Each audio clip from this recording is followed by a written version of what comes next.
ഒരു ബോർഡാണ് ഞാൻ കണ്ടത്. കോൺഗ്രസ് എത്ര പിരിച്ചു എന്ന് എനിക്കറിയില്ലെങ്കിലും സർക്കാർ എത്ര പിരിച്ചു എന്നത് എനിക്ക് വളരെ കൃത്യമായിട്ട് അറിയാം. 770 കോടി രൂപ, കറക്റ്റ് പറഞ്ഞാൽ 774 കോടി രൂപയാണ് വയനാട് ദുരിതാശ്വാസ നിധിയുമായി ബന്ധപ്പെട്ട് മുഖ്യമന്ത്രിയുടെ ദുരിതാശ്വാസ നിധിയിലേക്ക് ഞാൻ ഉൾപ്പെടുന്ന ഇന്നത്തെ ജനത നൽകിയത്. അതിൽ 1 ലക്ഷം രൂപ സംഭാവന കൊടുത്ത ഒരാളാണ് ഞാൻ. അതുകൊണ്ടാണ് എനിക്കിത് കുറച്ചുകൂടെ കോൺഫിഡന്റ് ആയിട്ട് പറയാൻ പറ്റുന്നത്. പക്ഷെ നിങ്ങൾ ഓരോരുത്തരും ചിന്തിക്കണം.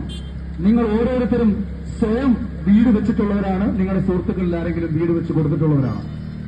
ഒരു വീട് വെക്കാൻ നിങ്ങൾ നേരിടുന്ന ഏറ്റവും വലിയ ബുദ്ധിമുട്ടെന്തായിരിക്കും?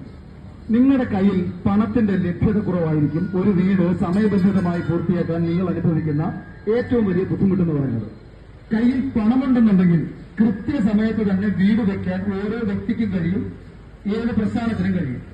പക്ഷെ ഇവിടെ പിണറായി വിജയൻ 774 കോടി രൂപ പിരിച്ച് കയ്യിൽ വെച്ചതിന് ശേഷം 1.5 വർഷമായി ആ വയനാട്ടിൽ ഇത്രയും വലിയൊരു ദുരന്തമുണ്ടായ ജനതയ്ക്ക്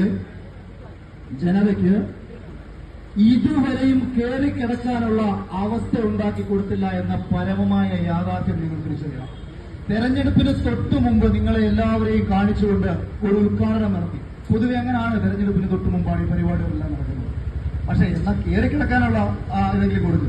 ഇതുവരെയും ആ പാവങ്ങൾക്ക് അതിനകത്ത് കയറിക്കിടക്കാൻ പറ്റിയിട്ടില്ല.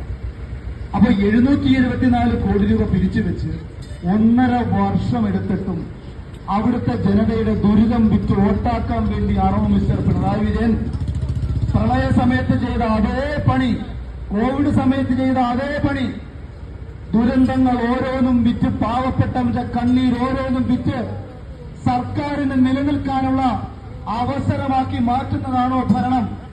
ഒരു ക്രിയാത്മകമായ ഒരു പദ്ധതി കഴിഞ്ഞ 10 വർഷത്തിനിടയ്ക്ക് ഇടതുപക്ഷം കൊണ്ടുവന്നു എന്ന് ആരെങ്കിലും പറയാവോ? സ്വന്തമായി കൊണ്ടുവന്നൊരു പദ്ധതി, സ്വന്തമായി കൊണ്ടുവന്നു വല്ലവന്റെയും പദ്ധതി ഉടർത്തിക്കൊണ്ടുപോയ പോക്കല്ല ഞാനീ പറയുന്നത്. വിഴിഞ്ഞത്തിന്റെ പേര് പറയരുത്. വിഴിഞ്ഞം പിണറായിയുടെ പദ്ധതിയല്ല, വിഴിഞ്ഞം കോൺഗ്രസിന്റെ പദ്ധതിയായിരുന്നു. അതിന് സഹായമെല്ലാം കൊടുത്തത് BJP ഗവൺമെന്റ് ആയിരുന്നു. കേന്ദ്രത്തിൽ നിന്ന് രാഷ്ട്രീയം നോക്കാതെ നാടിന്റെ നന്മയ്ക്ക് വേണ്ടി പദ്ധതി പാസാക്കി കൊടുത്തതാണ്. തുടർന്നിങ്ങോട്ട് കഴിഞ്ഞ 10 വർഷം ഏത് പദ്ധതിയും എടുത്തു നോക്ക്, ഈ നാട്ടിൽ ഒരു മാനുഫാക്ചറിംഗ് യൂണിറ്റ് കൊണ്ടുവരാൻ നാളിതുവരെ കഴിഞ്ഞിട്ടുണ്ടോ?